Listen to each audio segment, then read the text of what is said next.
I don't understand. It doesn't compute in my brain. Why are you still in the same place you were a year ago? Why are you still struggling? Why have you not taken action yet? 365 days of excuses. 365 days of laziness, procrastination, justifications for your actions. When are you going to take action to do something? When are you going to not live the same life year after year after year after year? I don't believe in your excuses. You could have changed. You could have transformed your body. You could have bettered your relationship. You could have changed your career. You could have done everything you wanted to do at the beginning of 2024, but you didn't. You chose the life you're living right now. My question to you is, are you going to choose to do it again for another year? Are you going to take action, or are you going to waste another 365 days? You got the same credit score, wasting your time. You got the same money in the bank, wasting your time. You're making no progress. Now, enough of that. It's time to get right. It's time to stop. It's time to get locked in and focused. This next year is your year, but you got to do something different. Don't wait for the perfect time. The perfect time will never come. You have to start now. What do I need to do for my dreams to come true? What do I need to do to become elite and become a person who performs at the optimal pinnacle of my industry? I went to a qualified person and asked them a question. What do I need to do? When's the last time you talked to somebody qualified and asked a question, what I need to do? You talking to your brother, you talking to your aunt, you talking to your barber, you're talking to all kind of people who ain't qualified. Go to someone qualified, just ask a simple question. What do I need to do to get to the next level? If you can do two things consistently, the right two things, trust me, your life will be transformational. I want your ifs to become your thens. I want you to stop being a spectator and start being a participant. Stop wasting your time participating. Stop wasting your time being a spectator in somebody else's life and start becoming a participant in your own life. Are you going to let life beat you down for another year? Or are you going to get up and say enough is enough? Are you going to look in that mirror and say, I'm done looking at you. It's time to change? Are you going to yell at that morning person that makes you sleep in every day and say it's time to change? Are you going to go into your work with a different mentality to get that raise or get out of that situation and start your own business? Are you going to step up, or are you going to fall down? Right now, you are faced with a choice. Change or remain the same. There's no more mediocre. There's no more mid. There's no more average. There's only two words: all in. 24/7, 365 until the day they put you in the ground. Let's work. Because I know this is your year. I know it's time for you to lock in. You choose the two most powerful things that can get you to where you want to be. Ask the right people, and they'll give you direction. Ask the right people, and they will show you the way so that all your ifs can become your thens. And this next year is your year. All you gotta do is lock in. At some point, it's going to be too late. At some point, the things you really want are going to be out of reach. But you're not at that point yet. There's plenty of time left. There's time left to work. There's time left to fight. But only if you want it. Here's the thing about life. Each morning, when you wake up, you're granted a new opportunity to create your own destiny and build the life that you want. In the past, I'm sure you've had some good days, and I'm also sure that you've had your fair share of bad days. But none of that matters. The only thing you have ahead of you is a bunch of blank pages. Your story is still waiting to be written. The best part of that? You are holding the pen. So get writing and get doing. Get building. Get off that couch. Stop scrolling through social media and start becoming a participant in your own life. I don't give sleep 10 hours a day. Then all I'll say to you is you have 14 hours. To me, this is not about the semantics. This is about the binary mindset of winning or losing in life. You don't have to have money to make money. What you have to have is belief in yourself. Jump and the net will appear. Go try and accomplish something that's hard. You may win, you may lose, you may succeed, you may fail. I'll tell you what, you'll be better. If you avoid those things that are hard and you sit on your couch and eat Doritos, this is not a good move. Move towards that challenge and go attack it. I've studied great people, millionaires and billionaires and people who succeed in what they do. And I realized that the difference is only, it's not a behavior. It's not something that they get to when they want to. It's not a feeling. And so for you, it's a feeling. For them, it's a mentality. It's a way of life. It's what they eat. It's what they sleep. It's what they drink. It's who they are. It possesses them. But it's not what you deserve in life, it's what you earn in life.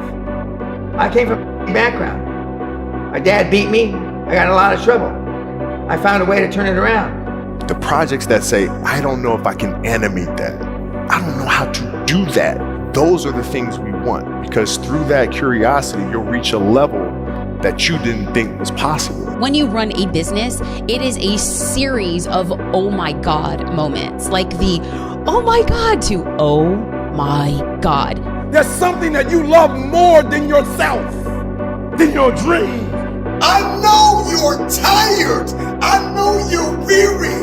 I know you've been brought to tears. All the blood, all the sweat, all the sacrifice, all of the suffering. I know you want to quit right now, but this is not the time to let go. This is not the time to doubt. This is not the time to quit.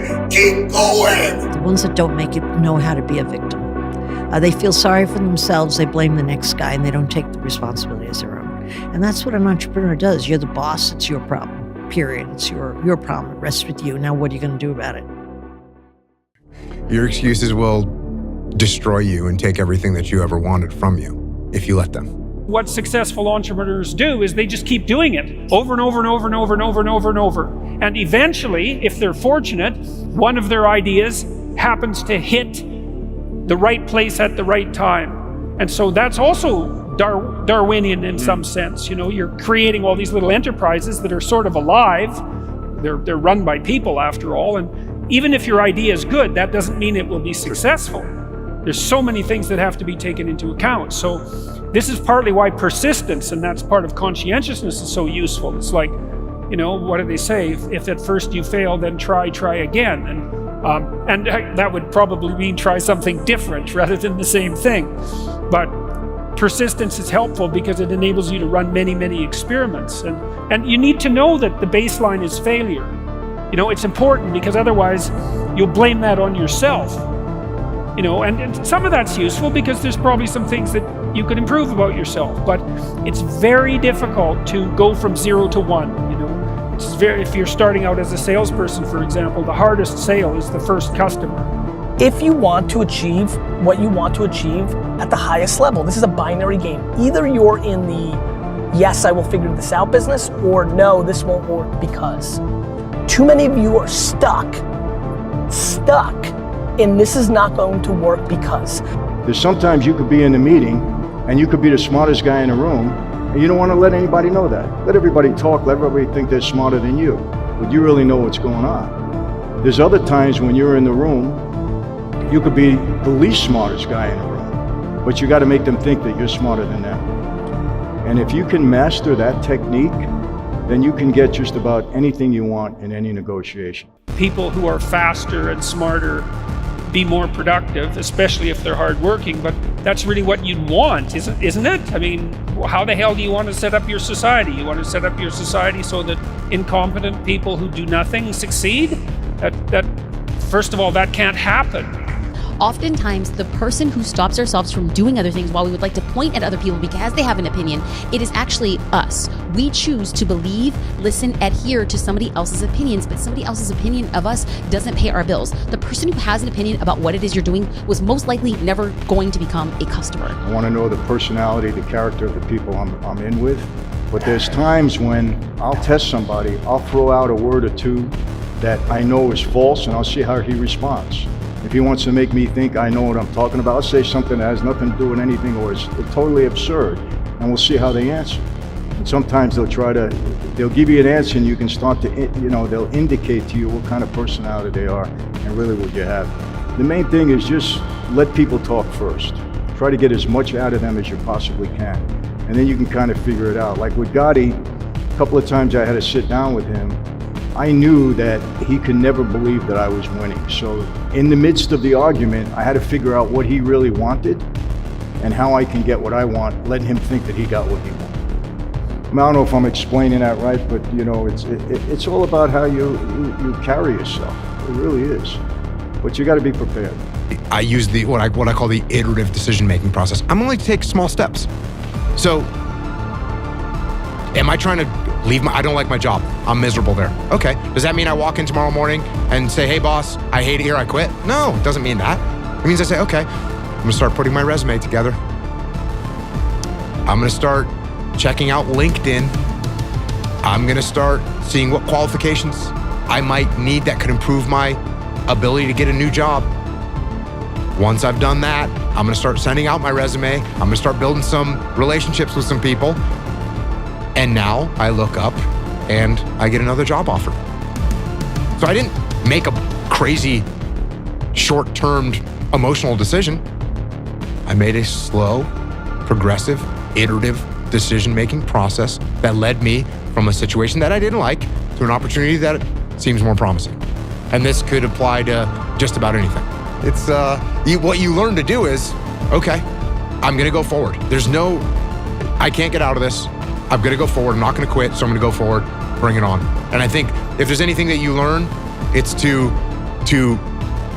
keep pushing through things that suck. And I would love to say like, keep pushing through adversity, but this isn't adversity. This is just things that suck. It's one level below adversity. Adversity is when you're having a challenge. This is just something that's gonna suck, and you're gonna have to push through it.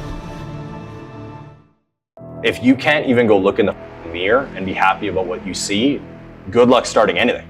I feel like building a business, especially in the very beginning, is like putting a puzzle together, right? For me, when I'm building a business, especially in the very beginning, I didn't have the blueprint. I didn't have the entire roadmap. I had no idea what it looks like, honestly. But I just stayed really focused on what is the next step you need to achieve to get yourself to that next step. Am I having joy in doing this activity that is consistent with my purpose? And if that joy is there, then I feel uplifted. And it doesn't matter if I'm getting paid or not paid or whatever. It's just that I feel that spirit. I feel that breath of life come into my lungs. It uplifts me.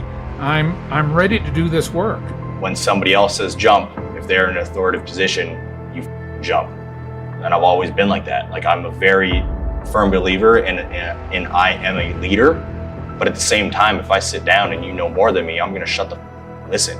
And that's why I've been able to like project my life forward. I feel like sometimes we can get overwhelmed when we're like, I don't know the whole picture, I don't have the whole plan. I've always entered a project or a business without having the whole plan. And I think that's really key to getting started and really key to figuring things out. So just like a puzzle, like I would just look for like that next puzzle piece that I needed to just capture and lay down. And once I picked it up and I laid it down, I connected it to what I was doing, and I figured out what the next piece of the puzzle I needed was, then I would move on to that next piece, right? Don't listen to people that are not where you want to be. And it's a very like basic, simple breakdown, like a basic, simple question. But the reason why I love that piece of advice so much is because, and I always like bringing it back to this, let's take school, for example. In the most raw way possible, if you go into an entrepreneurship class in college, you're an idiot. Because that person is not an entrepreneur and they have no idea what the they're talking about. Like, it doesn't make any sense to me. You got people teaching business and how to start and run your own business that are teachers and failed at everything they've done. And I'm no hate on them, like, dope, you're teaching. I love teaching, it's what I do, I'm a coach. But why are you listening to people that are not doing what you want to do? I'm not going to listen to somebody how to fix my car when they don't even own a car and have never worked on one in their entire life. Like, it's just a simple breakdown that I feel like a lot of people can try to attack from different angles, but the truth is the truth, and that's just how it is. So when I take a look at all these different types of systems, and I look at the leaders and say, well, what differentiates the best leader? And it has something to do with this spirit, passion, for something they hold deeply at and consciously, at bay. Who they are and why are they in the world becomes very important to them. The leader part is that they're able to bring out those characteristics in others, that consciousness in others. They don't do it by cajoling or by manipulation. That can be done. It can be done for a short term, but it's not a long-term measure. But they actually help people in the discovery, if they're not already awake to who they are, they help them become awake to why they're in this business or organization. And together that they start to move aggressively towards a vision. That's what differentiates teams, and that's where work spirit comes into play. That spirit of purpose, and it's enunciated. They know what it is, and they speak directly to it. So as soon as I was like, quote unquote, off the clock at 5 p.m. at my daytime job or whatever, I'd go straight into developing my creative projects. I really treated my creative career during those years as like my second job, just as if anyone would have like a double shift, right? And doing that for a few years really helped me feel comfortable eventually quitting my day job and then moving to New York and then kind of like hitting the ground running with all my creative energy, right? So yeah, I definitely, I remember when I was doing like so many different things at once. And I think for people who, you know, want to have a creative side hustle or they want to transition from like their day job to like a full-time creative career, just having the discipline to building out like what does that transitional period look like? Because for me, you know, unless you have like, you know, a nice chunk of money where you can just transition easily, like I didn't have that. I was like saving up and working this second job creatively to build my creative career so that I could slowly transition. Look at your surroundings. Your surroundings will make and break everything. Like Dan Pena, he says the breakdown, like you're the average of the 5 people you spend the most time with. It is like the most real quote in the world. I cut out drugs and alcohol because I stopped hanging out with the people that were feeding me drugs and alcohol. And it's not their fault that I became an addict. It was my own. And I'm very self-responsible in that aspect. I'm the one who picked up the pills. I'm the one who like drank the bottles every goddamn night. It's not their fault that that happened. It was me. But I wasn't able to get out of that life until I stopped hanging out with the losers that only wanted to do that. I feel like I was rushing a lot in my 20s, like rushing to make it or like rushing to prove something of myself or rushing to have something to show for myself, right? So if I could, a piece of advice I give my 20-year-old self is don't be in a rush, enjoy the journey, enjoy the process, enjoy everything you're going through because it goes by really quickly, right? And then it gets a lot harder. So yeah, that's what I'd say. Don't be in a rush. Be appreciative that you've learned how to manage yourself, then move towards leading yourself. And leading yourself is understanding and starting to do the deep inquiry that you'll do for life. Why am I here on earth? For what purpose? And then to establish a vision, probably as a 20-year-old, it's probably 5 years out. Where do I want to be? What do I want to be doing? Being with, learned, knowing, all those areas, and then what values do I want to operate within? So it's really developing that vision, value, and purpose for myself. And then once I have that, then I'd say the last step is start to identify people that I align with on purpose at different levels and start to move with them into the world. And when I look at everyday life, when I look at the world, when I look at achieving something, it doesn't make sense to me to just work, to drink, to sleep, to work, to watch TV, to drink, to sleep. What the f are we doing? Change is inevitable. And you are either changing for the worse or changing for the better. You decide. You cannot change because you have equated change with pain. Every time you have changed, you feel pain. You stepped out of one relationship to another and you feel pain. You leave one neighborhood to another and you feel pain. You go from one job to another and you feel the fire of transition. So every time you hear the word change, you see pain. I need you to get out of your comfort zone. You can't be successful with the companion of comfort. Comfort and success cannot walk together. If you're going to be successful, if you're going to achieve it, you've got to break out of your comfort zone. And you have to start identifying change with a new layer of belief. I see change as pleasure. I see change as transformation. I see change as evolution. I see change as beauty, brilliance. I see change as the future. I see change as necessary. I see that if I don't change, there is a generation of people who are going to be stuck in the same place. The reason why you don't have what it is that you seek, the reason why what's in your head is not in your hands, it's not your reality, is because your perspective opposes your potential. You don't have it because you don't see the value in it. Perspective is everything. Let's go. I need you to hear me loud and clear. You cannot change the past, but you can change your perspective about it. Your viewpoint is your advantage. Your viewpoint is what changes the game. Evolve. See, those of you who will evolve, who are willing to evolve, you will inherit the future. Those of you who are willing to take everything you do to the next level, you will inherit the future. The reason why you're so frustrated and angry and bitter and you can't navigate through it is because you're functioning on an old software internally. And life is demanding an upgrade. And you keep pushing off the alarm, saying, remind me tomorrow. It's time for the next version of yourself. Snap out of it. This version of you is not going to carry you in this next season. And so how you read and how you pray and how you meditate and how you work out and the relationships that you desire, the places you want to go, the tables you want to sit at, the rooms you want to walk in, require another version of yourself. For many of us, fear is disguised as rational and practical.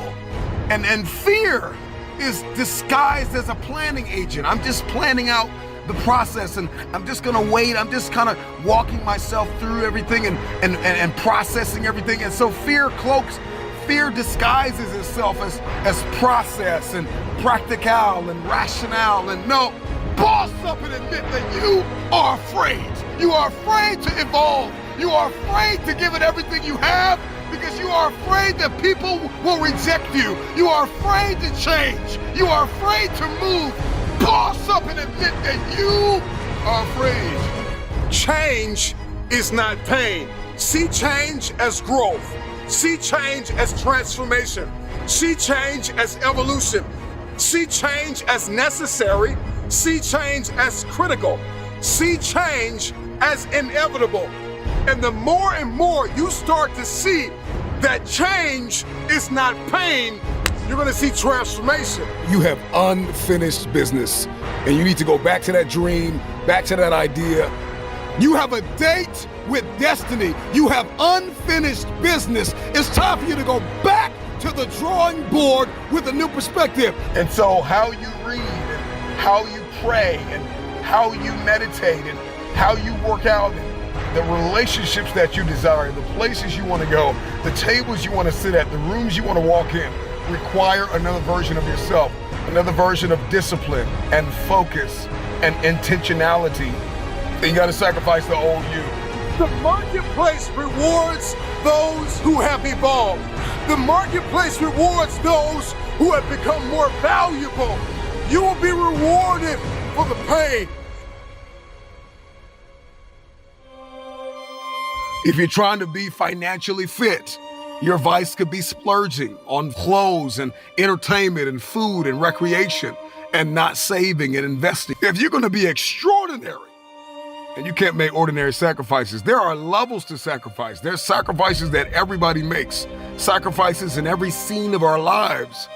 People tell me all the time, it's hard to get wealthy. It's hard to grind. It's hard to be focused. How do you even do these speeches? It's hard to stay motivated. It's hard to stay broke. It's hard to stay depressed. It's hard to stay governed by anxiety. It's hard to be inconsistent. It's hard not to have daily disciplines. It's hard not to believe in yourself. It's hard to be broke. It's hard to be poor. It's hard. It's all hard. So choose your heart. Come on, break through. I'm believing with you right now. You're about to break through because you're listening to me right now. And you're listening to what it takes. Sacrifice is what's going to get you in the door. Sacrifice is what's going to have you seated at the table. Can you surrender what you have possessed? Can you surrender what is possessing you? Some of you are possessed by social media. It's no longer a servant, it is a master. Social media is a beautiful servant, but it is a terrible master. Can you surrender social media? Can you surrender your time? Can you surrender yourself? Can you surrender your mind? Can you surrender your will? Can you stop choosing what's killing you? If you're going to achieve it, if you're going to manifest, if you're going to do this thing, then you're going to need some stamina. Come on, believe it, believe it. Come on, you got to start speaking that stamina over your life, speaking that endurance over your life. Believe it, believe it. This is my time. Late nights, early mornings, sometimes no friends, sometimes no time with family, sometimes you've got to downsize. You may have to live in your car, you may have to sleep on a bus, you may have to ride the train. I don't know what your sacrifice is. You just may have to give everything you have. But in the end, it'll be worth it. You have unfinished business. You got work to do. You got to try to find these new fields, these new things which are emerging. Now, here's the good news, right? According to futurist Peter Diamandis, between 2022 and 2026, the world will see as much change as between the year 1900 to 2000. In 4 years, starting next month, we're going to see as much change as between the years 1900 to 2000. New technologies, new opportunities, new things are going to emerge. The whole field of Web3 is emerging right now. And this means there's going to be so much opportunity for disruption. I hated my current existence. And so I think some people don't hate their current existence enough. And so I don't think you either have to really believe that this thing's going to happen, or you have to know that your life sucks. And I knew that my life sucked. And so I knew that if I did something else, it would have a higher likelihood of changing my life than not doing something. And at least that's how I would say that I probably saw it in the beginning. It's I didn't know if it was going to work, but I knew that I wasn't going to stop. That's the thing. I wake up every single day and I think to myself, I am the most unqualified non-development tech founder in the face of this internet, and yet I'm still going to do it because I don't want to lie at the end of my life and think I wish I would have tried something. Ask the questions of what you want to do next. The world is going to put you in the box on what you have to do next because they're determining who you need to be. And you are rising up to their expectations because you're not asking the questions yourself. So clarity to me is stemmed from you being able to sit down and ask those tough questions that piss you off, that irritate you, that make you emotional, that you cry over, that you reflect, that makes you want to do research, that makes you follow up, that makes you sit down and say, I don't really know. The crazy part about business, this is kind of the craziest part, at the same time, you only need one hit. Just one. So as long, with $1 Million Weekend in the book, one of the biggest breakthroughs for people is just getting started because Zuckerberg really has done one thing. He started Facebook. Either you have to have a reward that incentivizes you. It's the away towards or away. It's either we're going away from pain or we're going towards pleasure. And I think a lot of people are really looking for that passion that's going to be towards. But I think early days, and I talk a lot about this, but I think negative motivation is poo-pooed too much. If you are angry, use it. If you are sad, use it. Because what else are you going to do with it? You might as well let it help you. Or it uses you, you know what I mean? And so I always like to see when I was in my earlier days, I felt like I was wielding my anger at least in a direction. And I think also a lot of people think that they have to get it right on the first shot. But one of the beliefs that I had was that I just want to be directionally correct. If I move, I know that I don't like this. And so this way is not where I am. And so I will start taking steps this way. And from the story that you at least heard, it's like, I'll ping pong a little bit to try and directionally move that way. And it's funny because Caleb's seen plenty of things from what we do at acquisition.com where we're like, we'll try it out. And if it doesn't work, then we're like, oops. All good. I'm going to give the advice that I heard my third year of business. I was sitting with a group of other photographers who were farther in their career, and I had always found a way, even though I couldn't afford to get educated specifically in the photography realm because there was like very high ticket experiences, I would find a way to leverage what I thought I was good at in exchange. I'm a firm believer in bartering. Bartering is my favorite thing. And so I realized that while I'm not necessarily a copywriter, I wouldn't classify myself as like a writer. I had a blog at the time. I still have a blog, but at the time I was blogging every single day, and other photographers started noticing the quality of work that I was doing. And so I found a photographer in my area. I was living in Los Angeles at the time, and I said, hey, would I be able to go to your event and write a few blog posts about your event? And in addition to, if you let me come, could I also write your bio, like for your website? Because I gave like a little preview. I was like, his bio was just like, great photographer, love my camera. And I kind of wrote just like the first paragraph of what could be his bio based on things that I had read about him on the internet. And he was just like, yes. So I got into this room, and what he said, I felt like it just pierced my heart. And this is the thing that I will tell everybody again and again. He said, jump and the net will appear. And it was the first time in my entire life that I had ever heard somebody speak so brazenly about taking a risk. Again, who I am now as a risk taker is so different than who I was when I began. And the way that you strengthen that risk muscle is by taking risks. And when he said that 3 years into it, I realized, okay, now is the time for me to start taking those risks. I wish somebody would have told me that sooner. And this is always the advice I always go back to: jump and the net will appear. A lot of people are chasing content creation, or they were chasing crypto last week, or they're chasing blogging years ago, and now AI everyone's chasing. And so what I'd recommend for other people out there, and I've been able to do this literally, I've chosen so many $1 trillion markets to be around, and a lot of my success is just because I'm in the market, and the market does well. But I'm curious about these things, number one. So I was curious about social networking, and I was like, oh shit, that's big. Because I got onto it, and I was able to see like, wow, you can connect with the entire world, even though there wasn't really the entire world at that point. So curious, same with mint.com. I was like, man, money, I think worldwide it's pretty important. I think there's going to be something, if you have a free money tool, that's going to be big. Same thing then with Facebook games, that was going to be big. Then I did payments for games, that was big. And then I did kind of a Groupon business, which became AppSumo, that was big. Then we built SumoMe.com, that was big, which is a software tool. So ideally, number one, you're curious. So I can talk about my crypto thing, because I think that's kind of an interesting example of it. Number two, how do you get a part of it today, right now, not how? Don't worry that you don't have a website, don't worry you don't have a big social media presence, but what can you take action on to put yourself in that space? So can you be in a community online? Can you geographically move? Can you start creating in that space? So I think people are curious maybe, and they can find it, but they don't necessarily try it and understand it, and they don't do anything about it.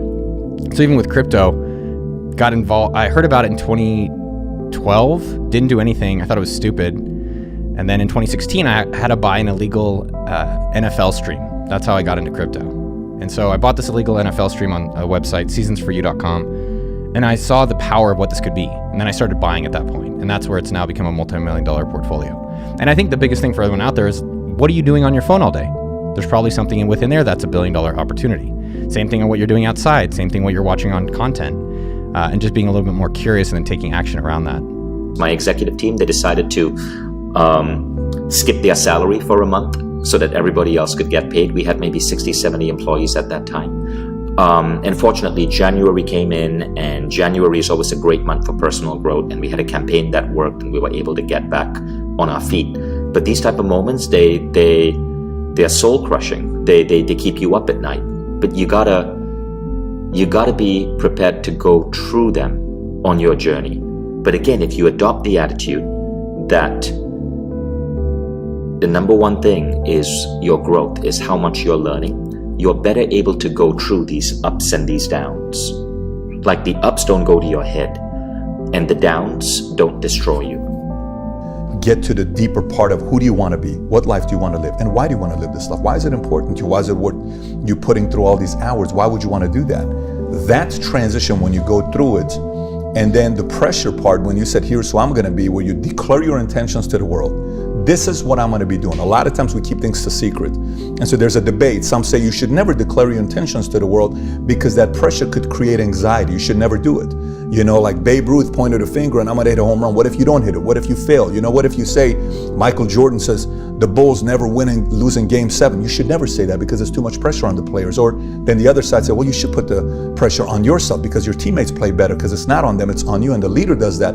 To me, I think declaring intention serves a purpose. I think when you go out there and you say, this is what I'm going to be doing, this is where I'm going to be at, you officially have the world holding you accountable. That pressure could be good pressure to put into your life. We hear the phrase peer pressure, and we always get the negative connotation with peer pressure, right? It's like, hey, don't do drugs because of peer pressure. You know, say no to drugs, peer pressure. Go to school, peer pressure, peer pressure. I think about death all the time.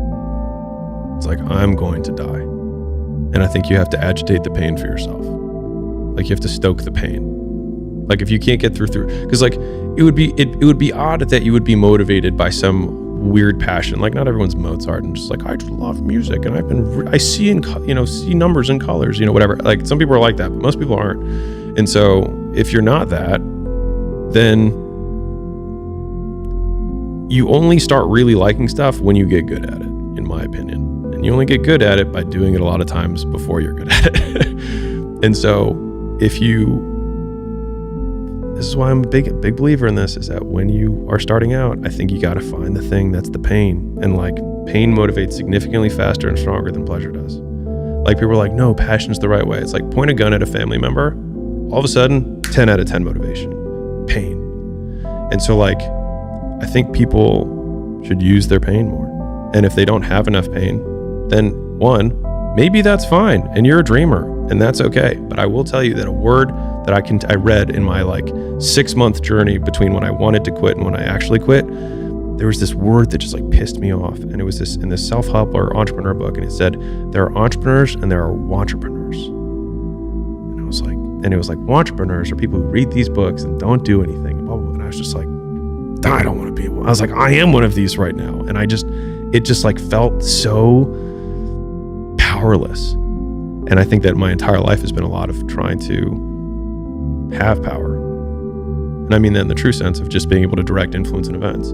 I've wanted to have more power to protect myself, protect the people I care about, etc. And I felt very powerless. And I think that I was in that comfortable, like my dad approved of my current situation. I had a job that when I told people, they're like, oh, that's fancy.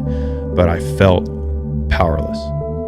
And I hated that more than anything. And so I think if I want to say this to anyone who's listening, if there's anything you listen to, all the stuff that I described that was really tough, that I went through, was not as hard as me quitting my job.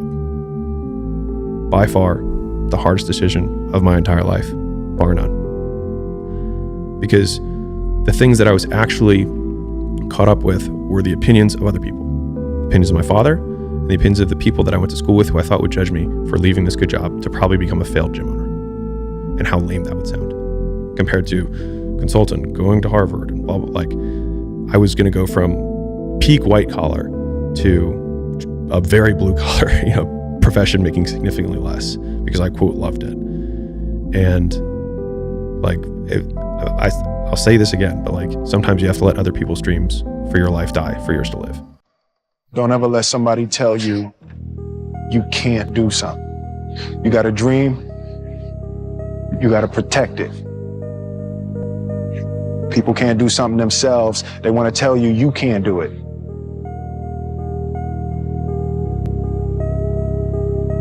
You want something, go get it. Period.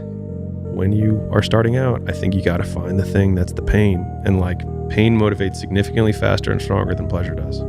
Like, people are like, no, passion's the right way. It's like, point a gun at a family member, all of a sudden, 10 out of 10 motivation, pain.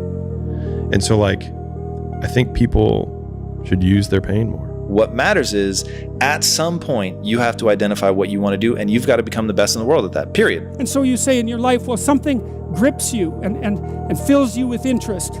And you think, well, should I do that? And the answer is, if not that, then something.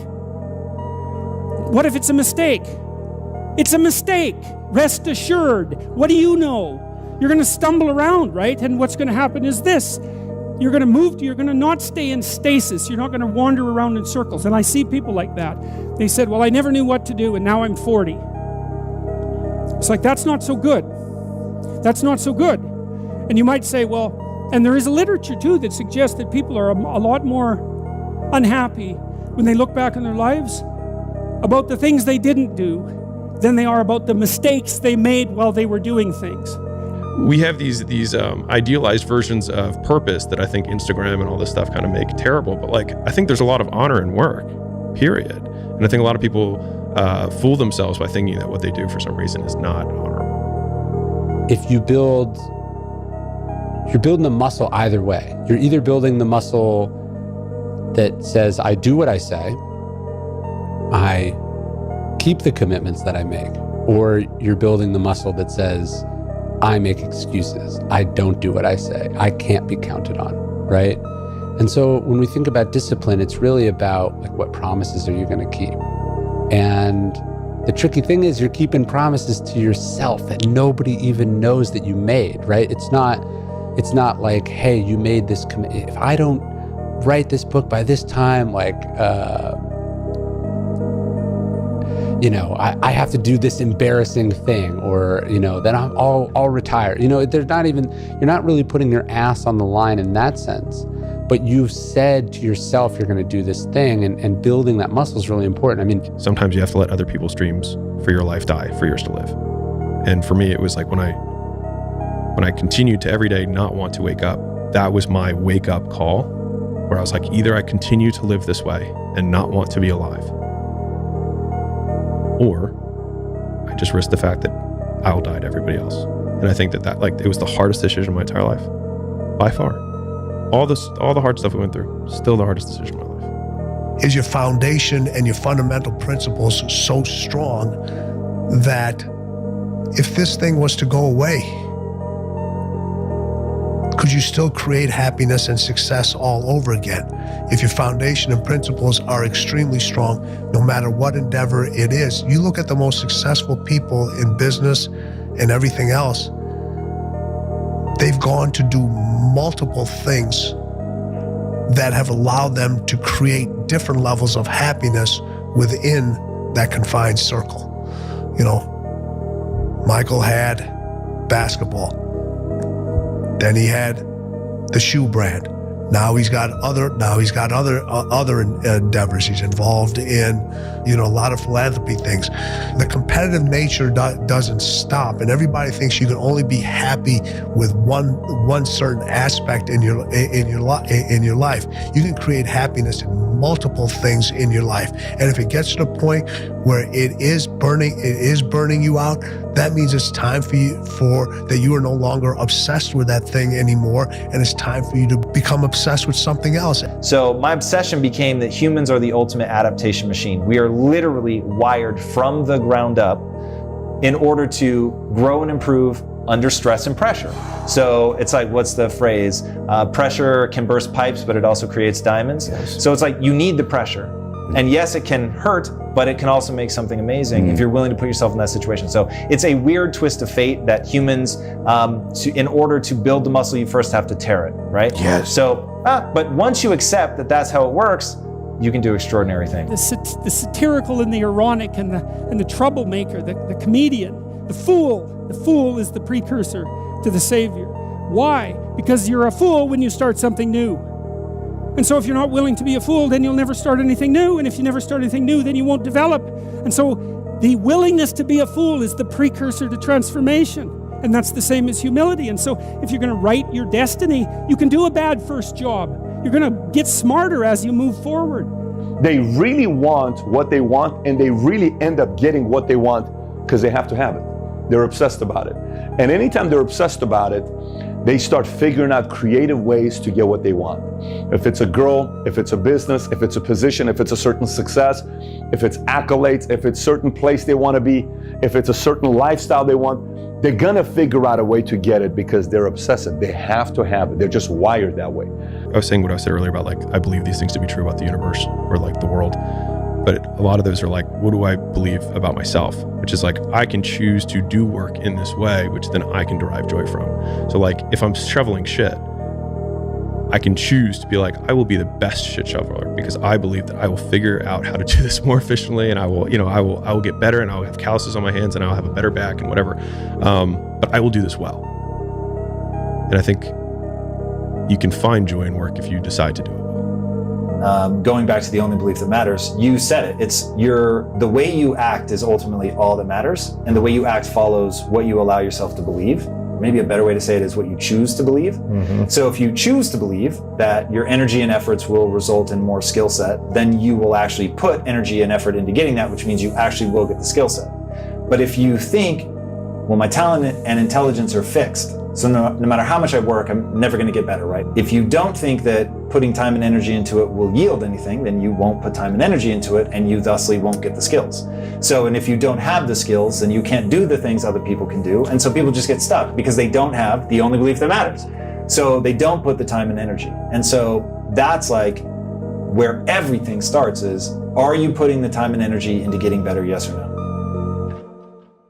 If you didn't withdraw in fear from everything that life threw at you, who could you become? Thinking, overthinking, and when you overthink, usually you don't go to the positive. If you make all the right decisions, but you have, you absolutely think that it's impossible for you, but you still do the right things, you will win. Mediocrity always attacks excellence. Ooh. It's kind of a rule. No one's attacking a couch potato. But the moment you start to walk toward your dream and you start to break habits, you start to change relationships that no longer serve that dream, you start to be talked about. Now, many people are afraid of failure, which really means that they're afraid of being ridiculed. Mm-hmm. But once you become aware that you're going to be ridiculed if you fail and you're going to be talked about if you succeed, then you're able to put that aside. Because you're going to be talked about either way. No matter what, yeah. Or if you go for it and succeed, they'll say, oh, it was luck, whatever they say about you. So once you get out of your mind or become aware that people are going to talk about you either way, then you go for it. You're alive, here you are, you got these problems to contend with, and if it's an impossible task, then how could you be anything but hopeless and desperate? But then you think, well, wait a second,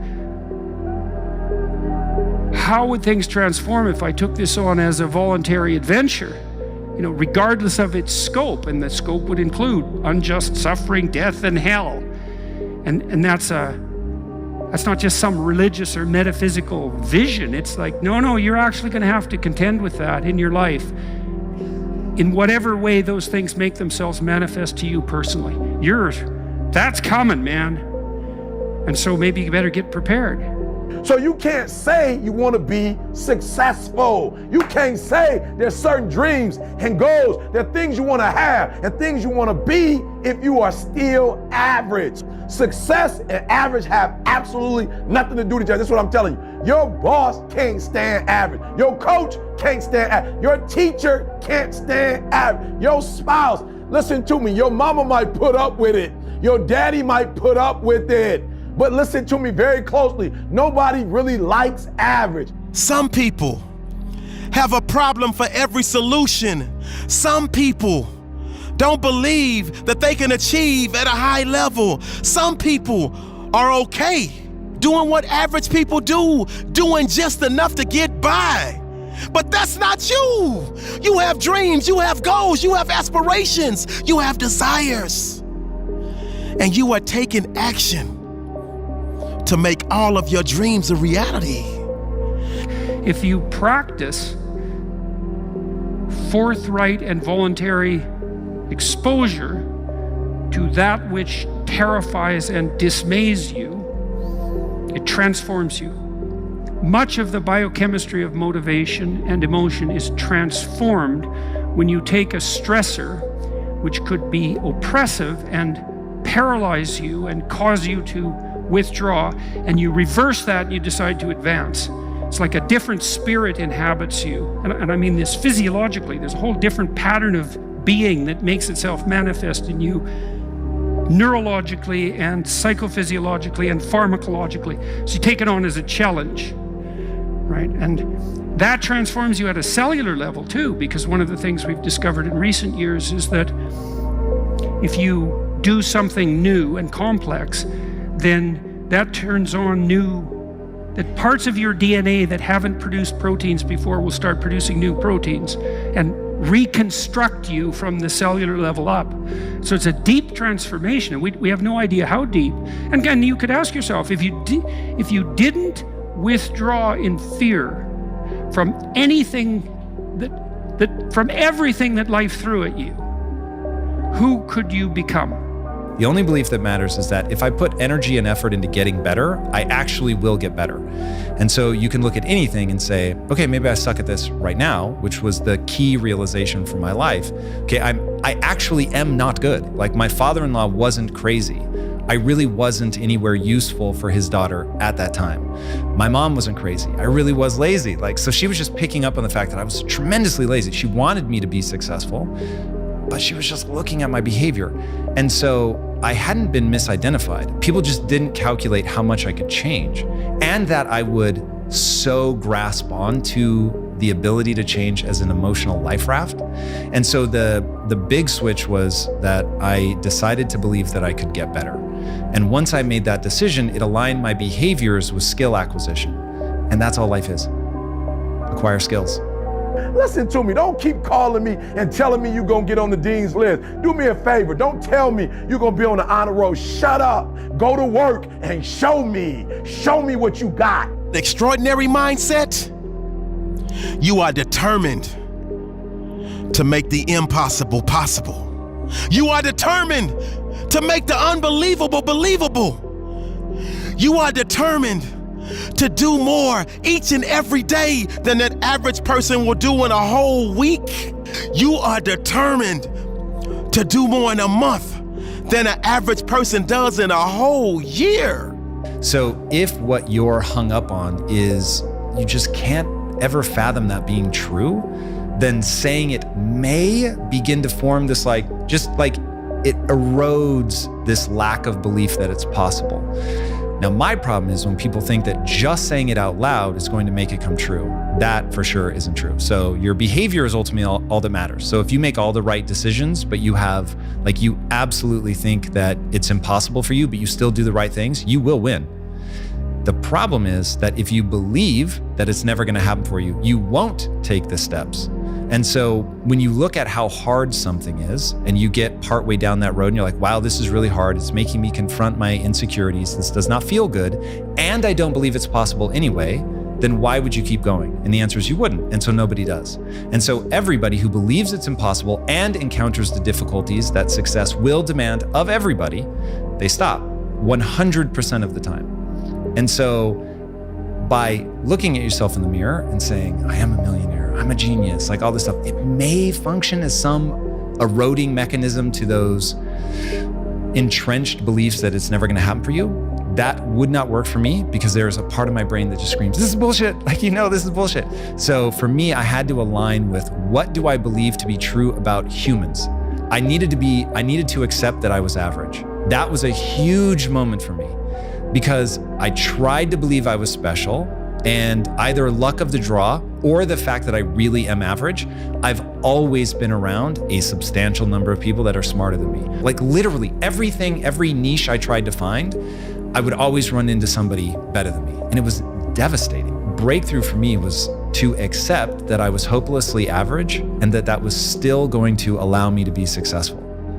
And so you might say, well, if you could really face up to what you need to face up to, not only could you turn yourself into someone that could bear the catastrophe of life and exposure to hell, but maybe you could turn yourself into someone who would still do good even while facing those things. Are you hearing me? I'm allergic to average.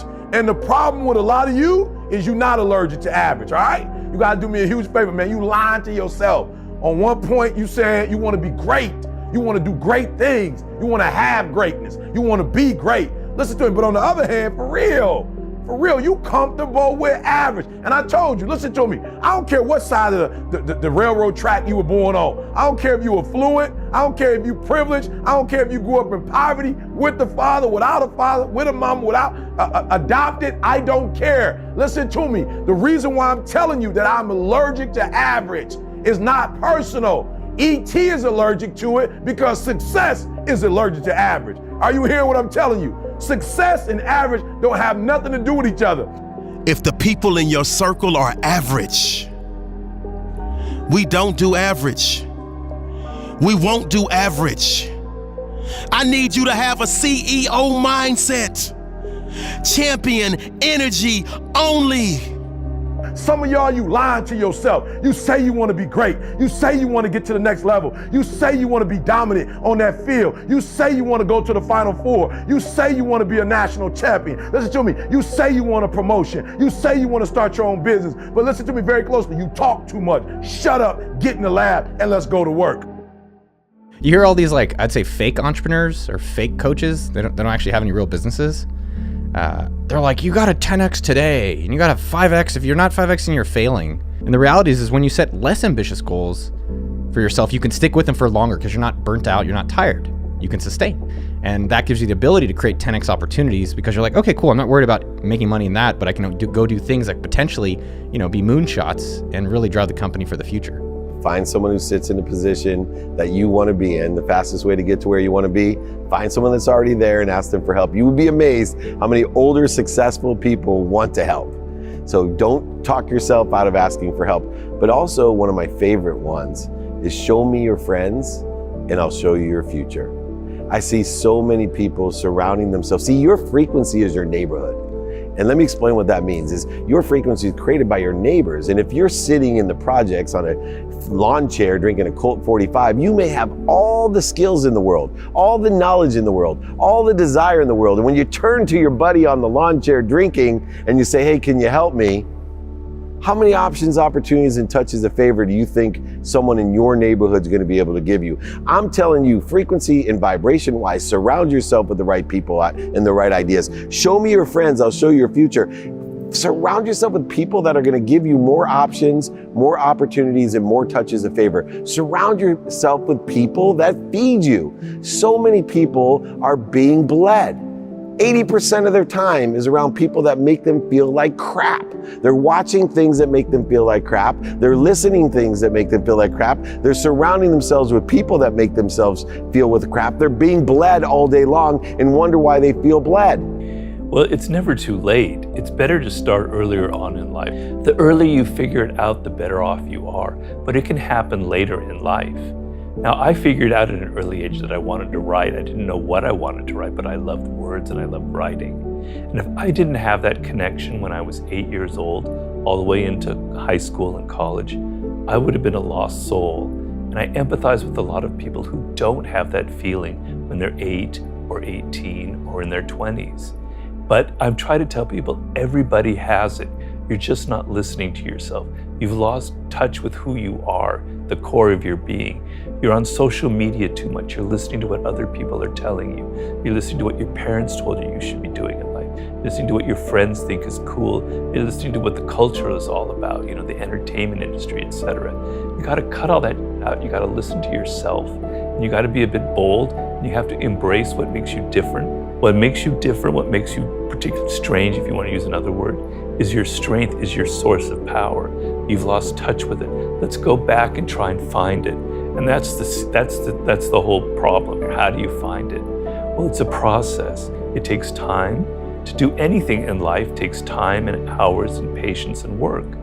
I recommend starting a journal and such and writing down some of the things that I think are important to you. So I like to tell people to go back to their earliest childhood memories of things that really excited them before they got mixed up with parents and teachers and all that, other people telling them stuff, If you are somebody who's word-oriented and you end up going into a field that's about math or about numbers, you're in for a lot of pain in life, right? So you've got to figure that kind of what I call primal connection to some kind of field. You have to look at the things that you love and the things that you hate. A lot of people are chasing content creation, or they were chasing crypto last week, or they were chasing blogging years ago, and now AI everyone's chasing. And so what I'd recommend for other people out there, and I've been able to do this literally, and I've chosen so many $1 trillion markets to be around, and a lot of my success is just because I'm in the market, and the market does well. But I'm curious about these things, number one. So I was curious about social networking, and I was like, oh, that's big. Because I got onto it, and I was able to see, like, wow, you can connect with the entire world, even though there wasn't really the entire world at that point. So curious, same with mint.com. I was like, man, money, I think worldwide it's pretty important. I think there's going to be something, if you have a free money tool, that's going to be big. Same thing then with Facebook games, that was going to be big. Then I did payments for games, that was big. And then I did kind of a Groupon business, which became AppSumo, that was big. Then we built SumoMe.com, that was big, which is a software tool. So ideally, number one, you're curious. So I can talk about my crypto thing, because I think that's kind of an interesting example of it. Number two, how do you get a part of it today, right now, not how? Don't worry that you don't have a website, don't worry you don't have a big social media presence, but what can you take action on to put yourself in that space? So can you be in a community online? Can you geographically move? Can you start creating in that space? So I think people are curious maybe, and they can find it, but they don't necessarily try it and understand it, and they don't do anything about it. So even with crypto, got involved, I heard about it in 2012, didn't do anything, I thought it was stupid. And then in 2016, I had to buy an illegal NFL stream. That's how I got into crypto. And so I bought this illegal NFL stream on a website, seasonsforyou.com. And I saw the power of what this could be. And then I started buying at that point. And that's where it's now become a multi-million-dollar portfolio. And I think the biggest thing for everyone out there is, what are you doing on your phone all day? There's probably something within there that's $1 billion opportunity. Same thing on what you're doing outside. Same thing what you're watching on content. And just being a little bit more curious and then taking action around that. Yeah, more of those CEOs would respond to you than they would today. When you're young, because they were young and they know how important, they know that they would not be where they're at if they didn't have someone elevate them, and they wouldn't be where they're at unless they're elevating others.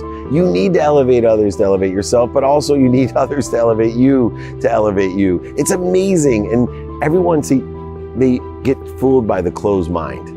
I tell people, life is so simple today because of the size, scope, and scale of access that we have. We don't have to write. You can DM them, you can email them, you can call them. This wasn't available when we were working for the Oilers or wherever. And why is that important? Because I teach kids, especially, just look for the open mind. How do you find an open mind? Smile at someone. If they smile back, they have an open mind. Tell them you like their clothes. Tell a woman you like their purse or their shoes. If they smile, they have an open mind. It takes 1,000 times the effort to convert or to transition or re-engineer a closed mind than an open mind. And remember this, everybody has an open mind some of the time. Some people, almost all the time. Some people, almost never. But if you catch someone who has a closed mind when it's open, it's really valuable. So qualify people by open minds. They have open hearts and open hands. And guess what? They surround themselves with people with open hearts, open hands, and open minds, which allows you to create two types of people in your neighborhood. People who help you and people that know someone that can help you. Nothing can help you more. Think about in your own life and your own businesses, like, what is the thing you're looking forward to and excited about? And it can even be small. Like, one of my phrases I like is put it on the calendar. What's on the calendar? What are you looking forward to? The vision, right? And so for your vision, we said we want to build a great sustaining company into the 21st century because we had just sold Razzler, and we actually kind of wanted to keep it going. They just made us an offer we couldn't refuse. We owed that to the shareholders. And then the mission is all about leadership, because the object of the game, particularly in Silicon Valley, is to be the category king. Because when you're the category king, you get 80% of the industry resources and 80% of market cap. So our mission was to create a category called business-to-business electronic commerce and to be the leader. And then the next thing under that is your values. So, right, integrity's there, courage, high ambition, accountability, respect, the basics. And then we had a set of team rules that kind of personify those values. And by the way, same team rules for all the companies. The first one is direct, open, and honest communication. In a word, the truth. Because I had seen General Motors, when you go through 15 levels, I started at the lowest of the low, production form, to the highest of the high, where I was a staff for the board of directors. I could see how that message would change, right? The second one is no idea is a bad idea. And then we added parentheses, unless CEOs. So, because it's all about making a safe environment. Sure. And you can make a safe environment when you mock out the CEO. Plus it's fun. The third one is always raise the standard in everything we do, in our people, our processes, and our products. And if somebody can't keep up with that standard, you got to do something about it. Otherwise, you've automatically lowered your standard. Then the fourth one is we're a team first and functional specialist second. So you developers put your feet in the customer's shoes. You sales guys don't make commitments we can't keep. And then the fifth one is the most powerful one of all. And that is hire the best people, especially if they're better than us. For 20 years, I was just so obsessed with creating money and getting money. And I was not really obsessed at all in enjoying life and enjoying the money. And that's something when COVID happened that 180'd my life. And I'm grateful for it. It was definitely unfortunate for a lot of people. I was just grateful that it brought up, okay, well, if this is not forever, how do we enjoy this life? And so a lot of my learnings and what I do in our channel is to inspire people to be able to do their own things in business journey. And that doesn't mean to be a millionaire. I will say with 100% certainty, being a millionaire is awesome. The ability to go to the grocery store and you're like, just give me the things I want, go to the supermarket and not worry paycheck to paycheck, not worry about it. Like I actually instill more like, okay, I should wait more to buy things. Let's delay that gratification instead of just getting everything I want. When I go to these billionaires, one of my favorite questions is, how do you enjoy money, but what do you regret about the money? And almost all of them, they will say they're either saying it or what they're actually saying is they regret not spending more time with their family. And only a very few were able to balance that. And that's something that stuck with me, where it's the reason I left San Francisco. I didn't want to talk about funding and employees and how big your company is. I don't care. I really, what I'm interested in is like, how good is your life? Like, how are you with yourself? Not even necessarily you have to be this donor person. I think that's one way of a great life. How are you to your partner? How are you to your parents? How are you to your friends? How are you to the people you work with? And I think money is very sensitive, and I think we're taught a lot about how to create it, but definitely there's much more there as well, how to enjoy it and different things that people enjoy. Like I enjoy watches and bicycles, and I enjoy having a nice house. I never did any of these things before because I was like, I should just keep saving and saving and saving. And with COVID, I was like, maybe let me enjoy a little bit in the areas I'm spending a lot of time. And those are the areas. And then watches was also just, how can I represent pride in myself? Like what I've accomplished in different areas. So, me and my partner are pregnant. She's pregnant. I did the easy work, and so I got a Rolex with me and two other buddies. I bought 3 Rolexes, Pepsis to honor that. And that's super cool that I can do that for us and for them. And money enables that. Would I be just as happy without it? Yeah. But I would say having money to be able to have a nicer house, be able to have a house, live in Spain without worrying about the money and these type of things, it makes life so much easier. Went from owning 33 homes in San Diego alone to a rented house, rented furniture, a pregnant wife with 3 daughters under 10. What am I gonna do? And I gotta tell my mom she's moving. I have really messed this up. And in some respects, I was more equipped, but in others, it was like, okay, I already got the lessons, why are you punishing me? And when I laid there in bed that day of filing bankruptcy and keeping it secret, because I wasn't the person that I am today, I illuminate all.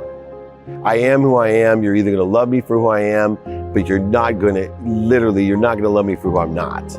Right? You can hate me for who I am, but you're not gonna love me for who I'm not. I'm gonna tell you the truth and illuminate to the best of my ability, spend minutes and moments outside of the truth, minutes and moments in ego-based consciousness. That's the secret sauce of what I do. But when I lied there in bed, it was another coincidence because tears were rolling down my face. I could not lift up my arms, right? It's harder almost because I knew the lessons. It wasn't like I was in that ignorant arrogance where I was in blame, shame, and justification. I was lying there being accountable, and that's hard. And at that time, accountability still was tied to what did I do to attract this to myself? What am I supposed to learn? It's evolved to what did I do to participate in it or the perception of it and what am I supposed to learn? But I remember, I wanted to get up. TV was on, almost like The Jacket. One of my favorite movies is Rocky. And so I'm lying there, completely crushed. And I turn it on and there's Rocky 1. The end of the movie's on, and it's that scene, the music's going, I'm crying, and Apollo Creed is just beating Rocky. And I don't know if you remember the scene, he's hanging, and then he gets to the ground, and Adrian's in the back, and he's sitting there, and he couldn't get up. 6, right? And Mickey's like, stay down, right? And everyone else, get up, and Rocky, and I'm sitting there, I'm down, and I'm watching him, and he looks up. I see it. He looks up. Somehow, the music going, and he gets back up, right? And then he pops Apollo in the ribs, and that round ends, the second to the last round. And the movie continues on to 8 more movies or whatever. I think to myself, what if he didn't get up? What if that movie ended that he was just crushed? He had learned all the lessons. Remember, he went through all the different lessons in the movie that made us root for him, love him. But that one moment of bankruptcy, he had a decision to make. If I can look up beyond everybody else, I'm gonna get up. And because he got up, we all know what happened in the other 8 movies. I wanted to see what was gonna happen in the other 8 movies for me.